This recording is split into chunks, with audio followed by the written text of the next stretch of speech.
बच्चों, let's read the given question. The question says, in a resonance tube, water is filled so that height of air column is 0.1 meter when it resonates in its fundamental mode. Now water is removed so that height of air column becomes 0.35 meter and it resonates with next higher frequency. Then end correction is.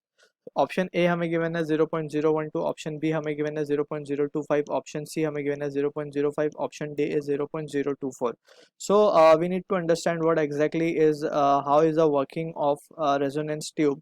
So as a key concept we must know resonance tube के बारे में हमें ये पता होना चाहिए कि let suppose in the first case we are supposing के water in the tube is in this height, that is जो हाइट है एयर कॉलम का, in this case it is let's say L1. Alright, so when we lower down the water level, जब हम water level lower down कर देते हैं, सो जो air column का जो हाइट मिलेगा वो होगा L2. ऑलराइट, और इसमें जो वाइब्रेशंस हो रहे होंगे, so this will be the vibration, let's say यहाँ पे फंडामेंटल मोड पे वाइब्रेट हो रहा है. Alright, and it is in the next case water column को हमने इस तरीके से एडजस्ट किया कि it is vibrating in the second fundamental frequency mode, और we can say it is resonating with next higher frequency. So यहाँ पे ये L2 है, यहाँ पे ये L1 है. This point is known as node, this point is anti node. Again यहाँ पे ये पॉइंट होता है एंटी नोड हमारा, ये पॉइंट है नोड, ये point again it is a node. Alright, so यहाँ पे अगर हम बात करें L1 की, so L1 can be written as distance between node and anti node, that is λ/4. और यहाँ पे अगर हम बात करें, so it can be written as L2, हम लिख सकते हैं distance between anti node and node is λ/4 और distance between two node is λ/2. So दोनों को ऐड करेंगे it comes out to be 3 λ/4. Alright, अगर हम यहाँ पे एंड करेक्शंस भी कंसिडर कर लें, so we can have to write L1 plus e will be equals to λ/4, और यहाँ हमें लिखना पड़ेगा L2 plus e will be equals to 3 λ/4. अब ये ई है क्या?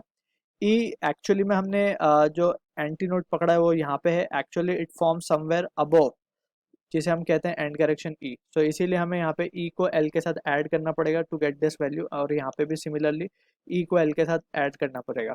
सो this is how the basic working और ऑफ रेजोनेंस ट्यूब हमने यहाँ पे डिस्कस किया.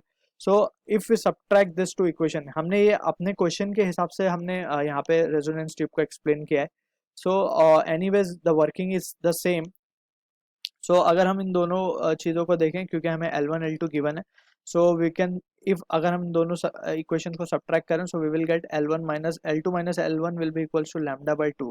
सो फ्रॉम हियर यहाँ पे हम लैम्डा की वैल्यू निकाल सकते हैं, because lambda L2 is given 0.35 minus of ये गिवन है 0.1 will be equals to λ/2. So this implies के लैम्डा की जो वैल्यू आएगी वो आएगी 0.25 into 2, that is 0.5 metres. So हमें लैम्डा मिल चुका है. So any one of the equation, that is this और दिस इक्वेशन में हम लैम्डा की वैल्यू पुट करके we can get the value of e. Therefore we can say L1 plus e is equals to 0.5/4 हम कर देंगे.